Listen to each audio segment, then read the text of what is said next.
별의 지도라는 이어령 초대 문화부 장관, 이제 고 이어령 선생님이시죠. 영원한 지성의 불꽃 우리의 스승인 이어령 장관의 별의 지도라는 책을 막 펼쳐서 몇 페이지 넘기면 17페이지와 18페이지에 행복의 철학에 대해 말합니다. 거기에서 세 사람을 예로 들어요. 길어서 다 이야기할 수는 없고 세 사람의 가장 중요한 것 하나씩만 이야기하겠습니다. 맹자는 군자 유삼락의 행복론을 말했지요. 천하의 똑똑한 영재들을 모아 그들을 가르치는 것을 세 번째 즐거움이라 했어요. 참고로 공자도 인생 삼락을 이야기했지요. 배우고 때때로 익히면 이 또한 즐겁지 아니한가를 첫째로 꼽았습니다. 다산 정약용 선생도 유수종사기에서 인생 삼락을 말했습니다. 둘째는 공공했을 때 지나온 곳을 성공하여 크게 된 후에 찾는 것이고 이렇게 말해요. 그러니까 우리 시대 우리가 존경하는 스승들은 가만히 보니까 인생의 행복을 어디서 찾았냐? 천하의 똑똑한 영재들을 모아서 그들을 가르치는 것을 즐거움으로 삼았다라는 거예요. 그러면 우리는 똑똑한 영재가 아닌데 맹자의 제자가 될 수 있겠습니까? 공부하고 배우는 일을 즐거움으로 삼는 것이 공자의 행복이었는데, 그러면 우리는 책만 보면 정신이 어지러운데 공부하고 배우는 것을 정말로 싫어하는 우리는 공자의 제자가 될 수 있겠습니까? 성공하여 크게 되는 것, 그래서 어려운 때 지났던 곳을 들려보는 것, 성공하는 것이 즐거움이라고 말했던 그런 정약용 선생의 행복론에 비추어 보면 여러분과 저는 그렇게 크게 될 사람 같지도 않은데, 성공할 사람 같지도 않은데, 그럼 우리는 정약용의 제자가 될 수 있겠습니까? 여기에 바로 오늘을 살아가는 우리의 고민이 시작되는 것입니다.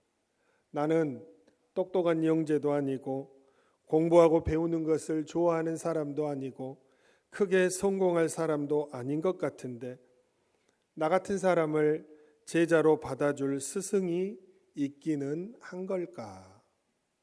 이게 바로 스승이 그리운 날에 대한 변명입니다. 제자의 과제는 나는 어떤 스승의 제자가 될 수 있겠는가? 그런데 우리는 어느 누구의 제자도 되기 힘들 것 같다라는 생각이 듭니다. 그럼 우리는 누구를 따라가야 하는가? 로이스 티어베르그와 앤 스팽글러의 책인 랍비예수 제자도를 말하다라는 책이 있습니다. 87페이지에 보면 이렇게 기록합니다. 어느 날 베들레헴 인근길을 거닐던 중 각자의 양떼를 데리고 한데 모이는 세 목자의 모습이 눈에 들어왔다. 세 남자는 걸음을 멈추고 대화하기 시작했다. 그들이 대화하는 동안 양들은 뒤섞여 하나의 거대한 무리가 되었다. 어떻게 세 양치기가 각자의 양을 구별해낼지 궁금했던 주디스는 그들이 헤어질 때까지 지켜보았다. 이윽고 목자들이 자기 양들을 향해 소리를 내자 목자의 음성에 양들이 마법처럼 셋대로 갈라졌다. 기막힌 광경이었다. 분명 이스라엘에는 수천 년이 흘러도 변하지 않는 것들이 있었다. 이처럼 구별됨이란 어떤 양우리 안에 살고 있느냐가 아니라 우리가 어떤 목자를 따르는지에 있다 말씀합니다. 자, 다시 한번 우리 자신에 대해서 비하하는 것이 아니라 우리는 그 누군가의 제자가 될 수 있는 조건 중에 하나들인 똑똑한 영재도 아니고 그렇다고 해서 배우고 익히는 일에 관심이 있는 것도 아니고 그렇다고 해서 크게 성공할 것 같지도 않은데 우리는 누군가의 음성을 듣고 우리는 어떤 목자의 음성이 너무나도 낯익어서 그를 따라가다 보니까 우리는 어느덧 그 목자의 양이 되고 그 목자의 제자가 되었더라라는 사실입니다. 아무리 양치기 3명이서 자기의 양들을 다 데리고 모여서 양들이 합해져도 갈 때가 되면 각자 새 목자의 음성을 따라 자기 양들이 정확하게 갈라지고 자기 목자의 음성을 듣고 따라가더라는 것이죠. 오늘 여러분과 저는 분명히 어떤 한 목자의 음성을 듣고 그 목자의 음성이 너무나도 반가워서 우리는 그분을 스승으로 택하고 그리고 그분이 우리를 제자로 부르셔서 우리는 그분을 따라가는 인생이 되었다라는 사실이죠. 그분은 예수님이십니다. 예수님은 세상의 훌륭한 스승들과 약간 다른 점이 있었어요. 예수님이 찾는 사람은, 예수님이 제자 삼기 위해 부르신 사람들은 영재도 아니었고 잘 나가는 사람도 아니었고 죄인이었고 병든 사람이었습니다. 오늘 우리가 누가복음 6장을 읽었지만 5장에 보면 32절에 내가 의인이 아닌 죄인을 부르러 왔다 예수님은 말씀하시고 31절에는 건강한 자가 아니라 병든 자를 부르러 왔다라고 말씀을 하십니다. 예수님은 그런 사람들을 놓고 밤새 기도하시고 사도로 택하셨다라고 오늘 누가복음 6장 12절과 13절은 말씀합니다. 제가 한번 읽어드리겠습니다. 이때 예수께서 기도하시러 산으로 가사 밤이 새도록 하나님께 기도하시고 밝음에 그 제자들을 부르사 그 중에서 12를 택하여 사도라 칭하셨으니 라고 말합니다. 남쪽은 그래도 지식인들이 나오는 지역이었습니다. 그러나 북부 갈릴리 지역은 전혀 그런 곳이 아니었습니다. 태조 이성계가 한씨 부인에게만 낳은 아들이 8이에요. 그리고 그 뒤에 강씨 여인에게 낳은 아들이 또 2이에요. 딸 하나하고. 그런데 이성계는 무장이었기 때문에 자기 가문에서 문신이 하나 나왔으면 좋겠다라는 꿈을 꿔요. 그런데 대부분 무장의 자식들은 이게 잘 안 돌아갑니다. 어떻게 그 꿈을 이룹니까? 그런데 아니나 다를까 가만히 보니까 5째인 이방원이 정말로 총총한 거예요. 너무너무 영리한 거예요. 그래서 이 아들을 8살에 그 당시에 수도인 개경으로 보내서 강씨 집안에 머물게 하면서 이 아들을 공부를 시켰는데 최연소 장원급제를 하게 됩니다. 얼마나 큰 경사입니까? 도저히 아버지인 이성계가 믿겨지질 않아서 자기 아들 이방원이 장원급제한 그 장원급제했다라는 그 문서를 몇 번을 읽어보라 했어요. 야, 이게 꿈이냐 생시냐 읽어봐라, 또 읽어봐라. 얼마나 기뻤겠습니까? 왜 이성계는 자기 5째 아들 하나를 골라서 그 당시 수도인 개경으로 보냈습니까? 개경이 아니면 공부를 할 수 없거든요. 변방에서는 절대로 훌륭한 인물이 나올 수 없어요. 이해하시라고 제가 말씀을 드리는 거예요. 동북면 여진족과 가까이 있는 저 한경남도 북도 이 외진 곳에서는 절대로 뛰어난 인재가 나올 수 없어요. 그래서 수도인 개경으로 공부를 하러 8살에 유학을 보낸 것입니다. 예수님 시대도 마찬가지예요. 북쪽에서 도저히 선한 존재가 나올 수가 없는 곳이 북쪽이었습니다.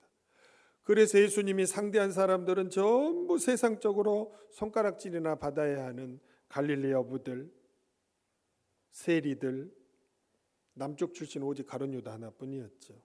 이런 사람들을 선택하시면서도 밤을 새워서 기도했다. 이렇게 성경은 기록하고 있습니다. 우리가 예수님을 따라갈 때 하나 참 확실한 든든한 버팀목이 뭐냐? 예수님이 우리를 위해, 예수님이 제자를 위해 기도하고 계신다라는 사실입니다. 예수님이 베드로를 위해 기도했기 때문에 베드로가 될 수 있었던 것이고, 예수님이 나머지 제자들을 위해서도 기도했기 때문에 훌륭한 제자들로 거듭날 수가 있었던 것이죠. 그런데 중요한 것은 오늘을 살아가는, 오늘도 눈에 보이지 않지만 예수님의 음성이 귀에 있고 예수님의 음성이 친근해서 그 음성을 듣고 따라가는 여러분과 저에게 오늘 목자이시고 스승이신 예수님은 로마서 8장 34절에 이렇게 말씀하세요. 누가 정죄하리요? 죽으실 뿐 아니라 다시 살아나신 이는 그리스도 예수시니 그는 하나님 우편에 계신 자요 우리를 위하여 간구하시는 자시니라 말씀하십니다. 공동번역 개정판으로 한 번 더 읽어드리면, 그분은 우리를 위해 돌아가셨을 뿐만 아니라 다시 살아나셔서 하느님 오른편에 앉아 우리를 위하여 대신 간구해 주시는 분이십니다. 이렇게 말씀을 하십니다. 지금도 예수님은 죽었다가 사흘 되던 날에 부활하시고 살아나셔서 하늘로 승천하시고 하나님 아버지 오른편에 앉아서 지금도 예수님을 스승이라 따르는 자들을 위해서 대신 간구해 주고 계신다라고 말씀하고 계십니다. 여러분, 우리에게는 어디에 행복이 있는 것입니까? 우리 같은 사람들을 제자로 불러서 우리 같은 사람들을 위해 지금도 끊임없이 기도하면서 그렇게 훌륭한 제자로 변화되도록 기다리시고 힘을 주시고 능력을 주시는 이 예수님을 스승으로 삼고 따를 수 있다는 것, 이게 행복이 아니면 무엇이 행복이겠냐라는 말씀입니다. 그런데 여러분, 이런 스승을 따라가려면 우리가 해야 할 일이 있습니다. 오늘은 이 책을 몇 번 인용할 텐데, 랍비 예수 제자도를 말하다라는 책의 87페이지 이런 글이 또 나옵니다. 어떤 양은 목자가 부르자마자 달려오지만 어떤 양은 목자의 인도에 순종하는 걸 어려워하고 유혹이 닥칠 때마다 엇길로 들어선다. 여기저기 돌아다니는 목자를 따라다니는 일에는 우리 안에 옹기종기 모여 있는 것보다 훨씬 많은 에너지가 필요하다. 이 시대에, 여러 음성이 들리는 시대에 예수님을 따라가려면 많은 에너지가 필요하다라는 거예요. 똑같이 신앙생활에도 어떤 양들은 예수님의 음성이 들리자마자 달려오는 건강한 양들이 있는가 하면, 순종하는 걸 어려워하는 지극히 약한, 그래서 유혹이 닥칠 때마다 엇길로 벗어나는 이런 양들도 많다는 것입니다. 그래서 예수님을 잘 따라가려면 많은 에너지가 필요한데, 그 에너지를 충당하려면 잘 먹어야 하는 것입니다. 뭘 먹어야 합니까? 갈비를 많이 먹어야 합니까? 아니면 회를 많이 먹어야 합니까? 우리가 정말로 많이 먹어야 할 것은 예수님의 말씀입니다. 말씀을 먹어야, 말씀을 자주 먹어야, 계속해서 먹어야, 배가 부르도록 먹어야 예수님이 부르면 즉각 달려가는 거예요. 그런데 예수님의 말씀을 안 먹으니까 비리비리 해가지고 예수님이 불러도 순종도 못하고 늘 비리비리 하는 거예요. 잘 먹어야 돼요. 잘 먹으려면 어떻게 해야 할까요? 자세가 중요하겠죠. 잘 먹으려는 자세가 중요하겠죠. 어떤 자세입니까? 첫 번째로 주의 말씀을 제일로 여기는 자세가 필요합니다. 어쩔 때는 독서를 하다 보면 성경보다 더 재밌는 책들이 있어요.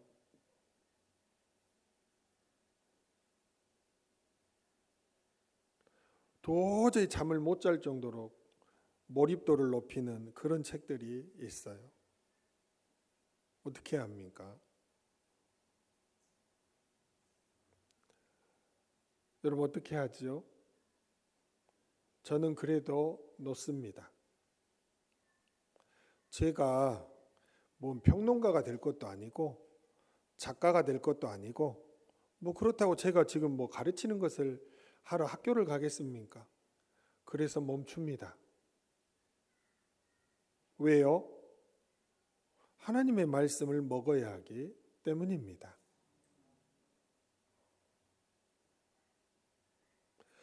주의 말씀을 제일로 여기면서 따르는 태도가 건강한 양, 건강한 제자, 훌륭한 제자가 되기 위해서는 필요한 것입니다. 그래서 예배 때마다 말씀을 들으러 나오고 집에 있을 때에도 말씀을 펴고 출장을 가고 여행을 가도 아침이면 묵상하러 일어나고 왜 이렇게 해야 하는가? 많이 먹고 잘 먹고 그저 말씀을 잘 먹어야 예수님을 잘 따라다닐 수 있기 때문입니다. 전도서 5장 1절에는 하나님의 사람이 말씀 듣는 일을 얼마나 중요하게 여겨야 되는지를 말합니다. 너는 하나님의 집에 들어갈 때에 내 발을 삼갈지어다. 가까이 하여 말씀을 듣는 것이 우매한 자들이 재물 드리는 것보다 나으니 그들은 악을 행하면서도 깨닫지 못함이니라 라고 말씀을 합니다. 재물 드리는 것보다 그보다는 말씀을 들으러 가는 것이 더 중요하다. 이렇게 고백을 하는 것입니다. 오늘도 이 자리에 앉아서 주님의 음성을 들어야 하겠죠. 어떻게 해서 들어야 합니까? 주의 음성을 들어야 되겠다라는 자세로 들어야 하겠죠. 주의 말씀을 가장 귀하게 여기는 태도와 더불어 주의 말씀을 경청하는 태도를 가져야 합니다. 경청이 뭐죠? 경청. 저 보이지요? 경청. 저 경청이란 단어의 뒤에 청이라는 단어를 뜻풀이를 해보면 위에서 두 번째 눈 목자가 있죠. 우리 이윤석 집사님이 얼마나 일을 쓰는가 몰라 이거 하려고. 어제도 저랑 11시 20분에 막 서로 문자 주고받으면서 고치고 막 한 거죠. 고생시키는 목사님을 따라다니면 고생해요. 그러나 좋은 제자가 되는 것입니다. 저 봐보세요. 얼마나 잘해놨는가. 눈목자가 있죠. 빨간색, 주황색으로 표시된 것은 눈목이에요. 그 위에 파란색으로 된 것은 열 십자지요. 그리고 밑에 있는 것은 마음 심자예요. 청이라는 단어를 해석해 보면 눈을 열 십자로 크게 뜨고 마음을 일치시킨 다음, 눈과 마음을 아주 일치시킨 다음, 그 다음 장면에 보면 귀자가 보이지요. 귀, 청록색 귀. 그리고 그 밑에 보면 왕자가 또 보입니다. 사람이 눈을 크게 열십자로 뜨고 그리고 마음을 눈과 일치시킨 다음에 이 귀를 길게 늘어뜨려서 잘 들으면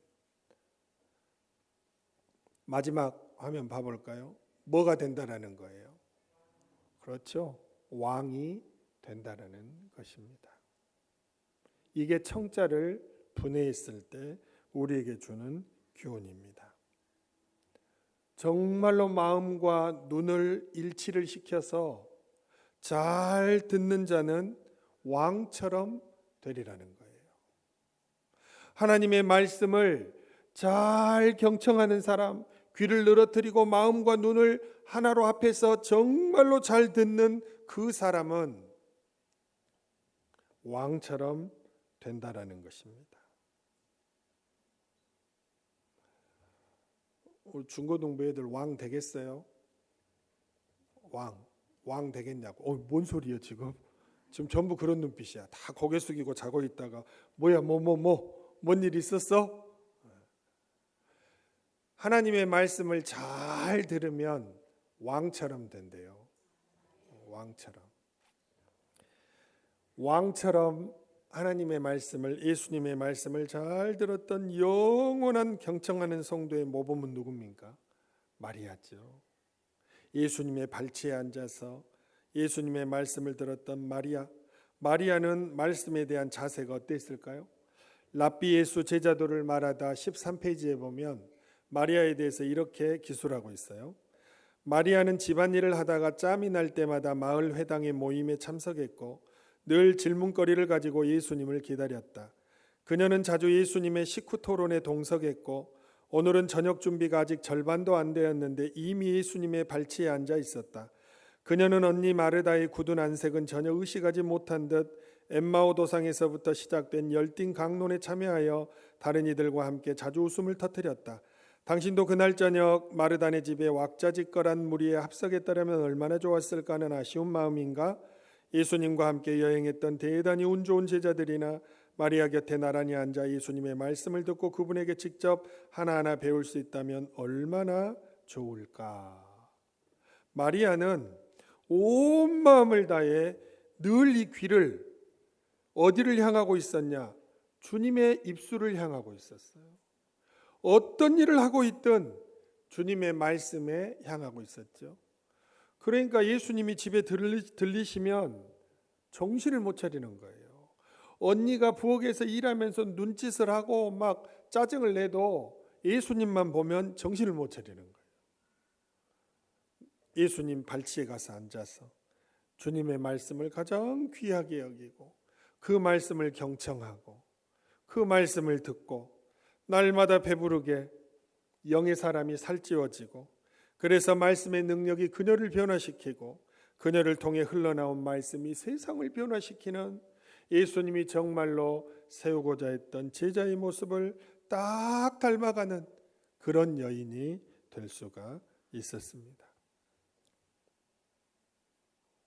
그런 제자가 되라고 주님은 여러분과 저를 부르셨고 밤새워 기도했고 그리고 선택하셨고 지금도 하나님의 보좌 우편에서 우리를 위해 기도하시는 것입니다. 어떻게 살아야겠습니까?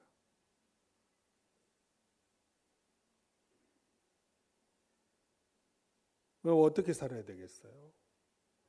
하나님의 말씀에 대해서 어떤 자세를 가지고 살아야 하겠습니까? 두 번째로 예수님은 기도만 하시고 끝난 것이 아닙니다. 그들에게 기대하셨어요. 똑똑한 영재도 아니고 배우는 것을 즐거워하는 사람도 아니고 근데도 그들을 부르셔서 기대했다라고 해요. 어떻게 기대를 한 것입니까? 사도가 되기를 기대한 것입니다. 오늘 누가복음 6장 13절에 12를 택하여 사도라 칭하셨으니 라고 말씀을 합니다. 여러분 어떻게 사도가 됩니까?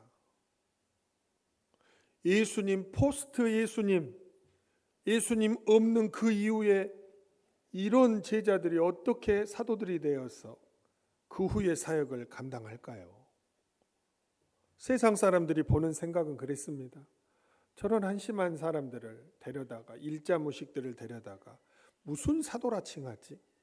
근데 예수님은 그들을 불러다가 사도라 칭하고 사도로 성장을 시키셨어요.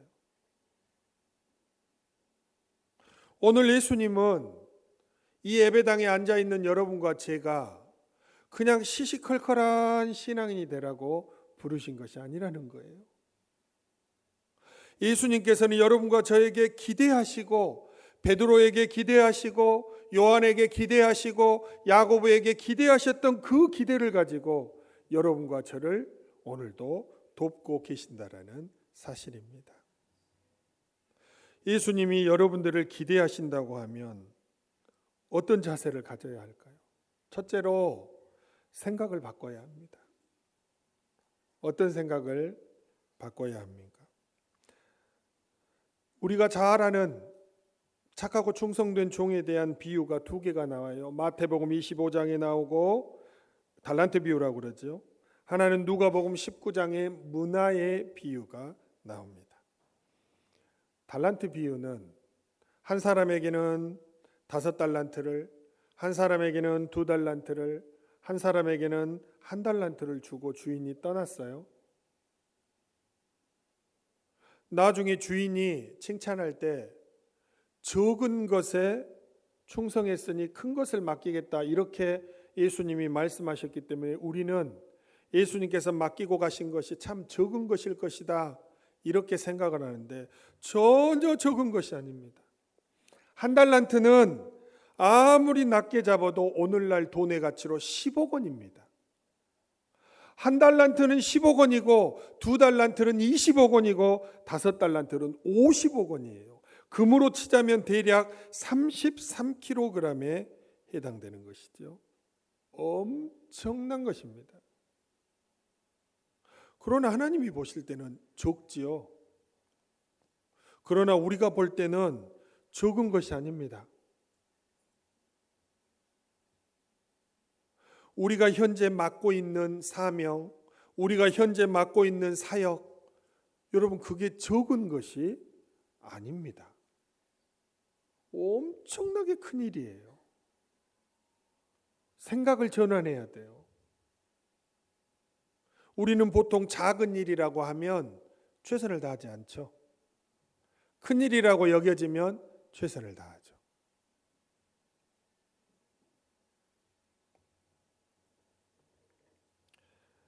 우리가 공부할 때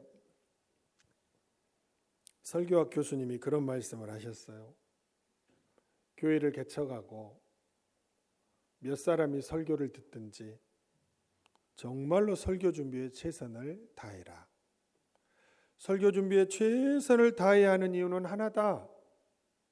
예수님께서 한 사람의 영혼이 천하보다 귀하다고 말씀하셨다.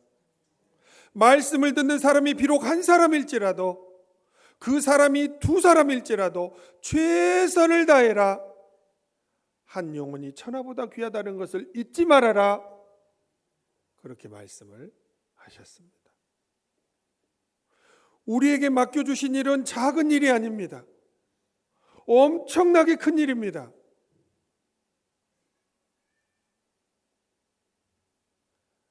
생각을 바꿔야 합니다.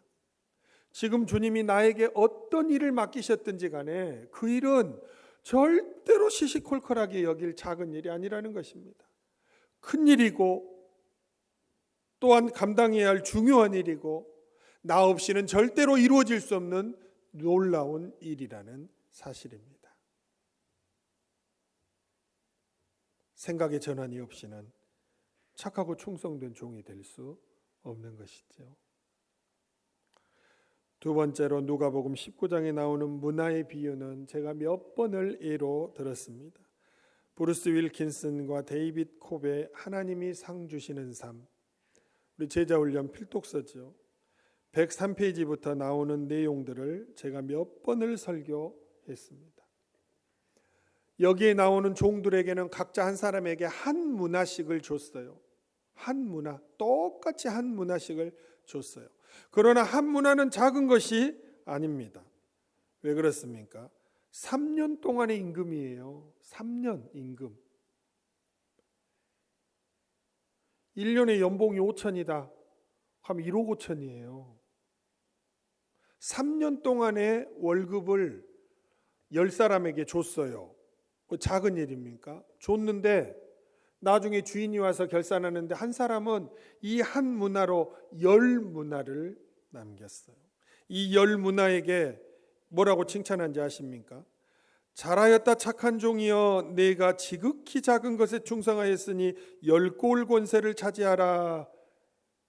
누가복음 19장 17절에 말씀하십니다. 그런데 한 문화로 5문화를 남긴 사람을 칭찬할 때는 5고울을 차지하라고 말씀하시지만 잘하였다라거나 착한 종이여라거나 내가 지극히 작은 것에 충성하였으니라는 말을 전혀 하지 않았다라는 사실입니다. 열문화를 남긴 종에게는 착하고 충성된 종아, 내가 지극히 작은 것에 충성하였다, 잘하였다 이런 칭찬을 곁들여서 했는데 한 문화로 5문화를 남긴 종에게는 이런 칭찬을 하나도 하지 않았습니다. 뭘 말씀하는 것입니까? 주인은 이 10사람에게 한 문화씩 줄 때 이 한 문화를 가지고 최선을 다하면 적어도 10문화 정도는 남길 수 있을 것이다라는 것을 예상하고 종들에게 한 문화씩을 나눠준 거예요. 그리고 주인이 볼 때는 한 문화로 10문화를 남긴 종은 정말로 착하고 충성된 종인데 5문화를 남긴 종은 물론 잘했지만 최선을 다하지 않았다라는 것입니다. 오늘날에도 여러분과 저를 부르신 주님께서 우리 모두에게 각자 한 문화씩을 맡겨 주었어요. 그런데 어떤 성도는 10문화를 남기면서 아름답게 살아가는 사람이 있는가 하면 어떤 사람은 한 문화 그대로 가진 사람이 있고 어떤 사람은 5문화, 2문화 각기 남기는 양이 다르다라는 것이죠. 그런데 우리 주님은 모두에게 10문화를 남겼으면 하는 그런 기대를 똑같이 하고 계신다라는 것입니다. 그러니까 우리가 최선을 다해야 된다라는 결론에 다다르는 것이죠. 오늘 새벽에 일꾼들이 새벽 예배에 나왔을 때 제가 그 말씀을 했습니다. 하나님의 일을 할 때 건성건성하지 마라. 대충대충 하지 마라. 정말로 최선을 다해 하십시오.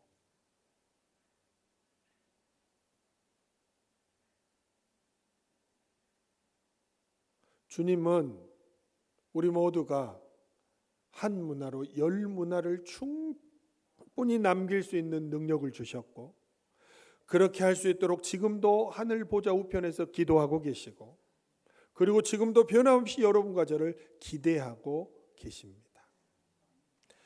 여러분, 기대하지 않는 사람의 인생은 비참해요. 아십니까? 저 사람에게서는 더 이상 기대할 게 없어요. 비참한 것입니다. 항상 저 사람을 볼 때 기대해야 돼요. 저 사람이 앞으로 얼마나 성장할까? 저 사람이 얼마나 더 아름다워질까? 저 사람이 얼마나 더 귀한 사람이 될까? 기대하는 마음이 있어야 돼요. 근데 그 기대하는 마음이 싹 사라져 버렸어요. 비참한 인생입니다.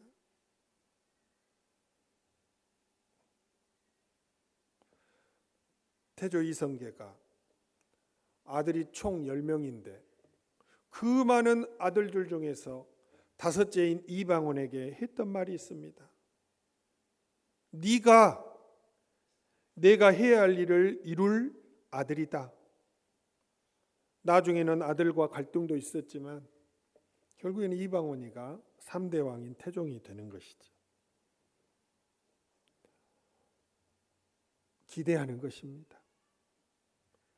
여러분, 우리가 생각해야 할 것은 예수님이 나를 기대하는 것은 부담 가는 일이 아니라 자랑스러운 일입니다. 왜냐? 말씀을 잘 먹고 예수님이 나를 위해서 기도하고 계시고 그리고 주님이 나에게 능력을 주시고 그리고 나를 기대하고 계시기 때문에 내 힘으로 하는 것이 아닙니다. 말씀의 능력으로 주님이 기도해 주시는 능력으로 하는 것입니다. 열문화를 남길 수 있는 착하고 충성된 종이 되기를 지금도 주님은 나를 기대하고 계십니다. 설령 사람들은 나를 보고 기대를 안 할 수도 있어요. 왜? 하는 행동이 도저히 기대할 수 없으니까. 거기까지가 한계구나. 더 이상은 안 되는구나. 그러나 예수님은 한계치가 없습니다. 예수님은 우리를 끝까지 기대하십니다. 그러니까 끝까지 말씀을 듣는 자리로 인도하시고 끝까지 우리를 위해 기도하시는 것입니다. 여러분, 어떻게 해야 합니까? 우리의 인생을 어떻게 해야 하겠습니까? 그저 그렇게 그냥 예수님 믿고 구원받고 머릿속으로 정보만 가득 찬 사람이 될 것입니까? 아니면 예수님을 구주로 영접하고 주님이 살았던 삶을 치열하게 살아내면서 세상에 예수님의 빛을 발하는 광채나는 삶을 살아가겠습니까? 모두에게 예수님은 똑같은 관심을 주시고 똑같이 기대하셨고 똑같이 밤을 새고 기도하며 세우셨고 똑같이 열문화를 남길 수 있는 능력을 주시고 똑같은 것을 지금도 기대하고 계십니다. 예수님은 어제나 오늘이나 영원토록 변함이 없습니다. 그러면 누가 문제냐? 이제 내가 문제인 거예요. 오늘 우리는 스승의 주일을 맞이합니다. 우리는 하고 싶지 않지만 누군가에게는 스승이 되어서 살아갑니다. 학교에서 아이들을 가르치는 교사도 있을 것이고 학원에서 아이들을 가르치는 강사도 있을 것이고, 그러면 어떤 교사가 되고 어떤 강사가 되고 주일학교, 아동부, 유치부, 중고등부를 가르치는 교사들은 어떤 교사가 되어야 하겠습니까? 아직도 자기 자신의 마음 하나 다잡지 못하고 그렇게 해서 어떻게 아이들을 가르치겠습니까? 주님이 주신 평강으로 가득 흘러넘쳐서 하나님의 말씀의 능력이 그 영혼에 가득 흘러넘쳐서 주님이 나를 기대하신다는 기대감으로 가득 흘러넘쳐서 오늘은 주님이 나를 어떻게 인도하실까 기대하는 마음으로 주님을 따라가는 삶, 주님을 변함없이 따라가는 삶, 치열하게 주님을 따라가는 삶, 주님의 음성을 듣고 따라가는 삶, 그런 삶이 없이는 어느 분야에서 교사로 가르치는 자로 살든지 예수님이 원하시는 역할을 감당할 수가 없습니다. 다시 한번 부탁드립니다.